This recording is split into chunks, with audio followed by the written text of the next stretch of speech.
Question number 7 of HCV book. Two blocks A and B of mass MA and MB respectively are kept in contact on a frictionless table. The experimenter pushes the block A from behind so that the blocks accelerate. If the block A exerts a force F on the block B, what is the force exerted by the experimenter on A?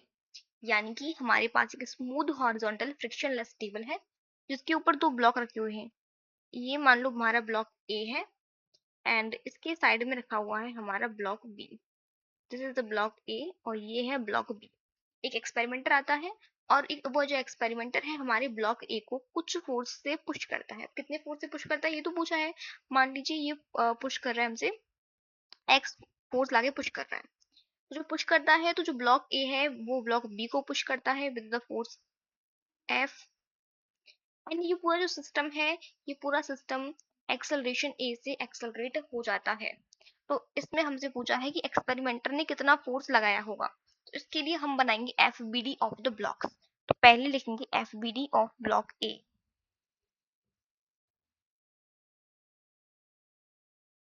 Block A पर लगने वाली कर forces को count करते हैं।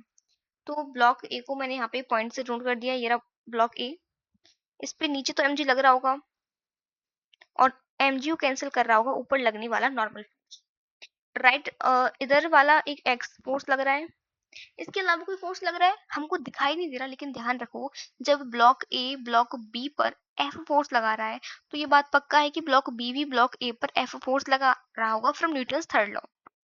तो लिख सकते हैं क्या कि न्यूटन के थर्ड लॉ का ये हमारा स्टेटमेंट था कि अगर दो पार्टिकल ये वाला पार्टिकल इस पे जितना फोर्स लगा रहा है उतना ही अमाउंट में लेकिन अपोजिट डायरेक्शन में बी वाला पार्टिकल ए वाले भी फोर्स लगाएगा, तो कहीं ना कहीं एफ भी हमारे इस वाले पार्टिकल में लग रहा है। इधर लग रहा है एफ और पूरा सिस्टम इधर एक्सेलरेशन ए से है तो इसकी इक्वेशन बन जाएगी नेट फोर्स आ जाएगी हमारी X minus F equals to mass of particle A into system का acceleration. This is the first equation. अब बना देंगे हम F B D of block B. F B D of block B. वही same block B को एक point से note करेंगे। ब्लॉक बी पर सेम mg लग रहा होगा और उसको ऊपर का नॉर्मल कैंसिल कर दे रहा होगा। इसके अलावा ब्लॉक बी पर देखें तो इधर की ब्लॉक बी पर देखें तो इधर की ओर एक एफ फोर्स लगा रहा है हमारा पार्टिकल ए।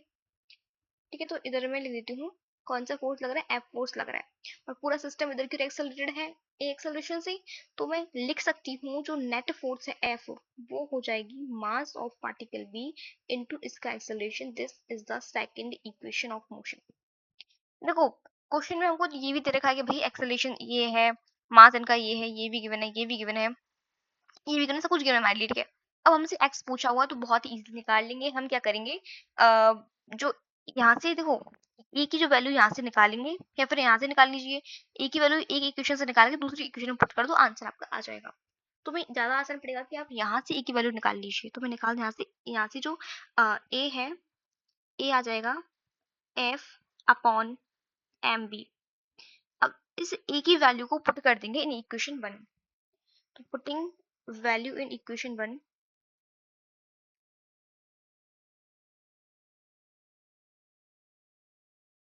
तो इसको मैं यहाँ पुट कर बता देती हूँ। इक्वेशन 1 में है x minus F equals to mass of particle A, यही है, और एक्सेलरेशन की वैल्यू है F upon M B. X आ जाएगा F plus F M A upon M B. तो समझ में तो आया कैसे लिख दिया।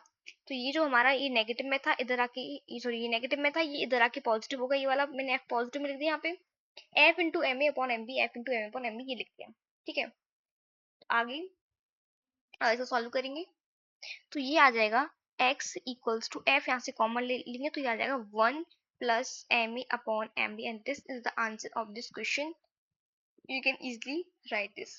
तो इतना फोर्स जो है हमारे एक्सपेरिमेंटर ने लगाया था सॉरी तो इतना फोर्स एक्सपेरिमेंटर ने लगाया था हमारे ब्लॉक ए पर ताकि ये जो पूरा सिस्टम है ये ए एक्सेलरेशन से एक्सेलरेट हो सके। और फोर्स की वैल्यू कितनी है F 1 plus M A upon M B.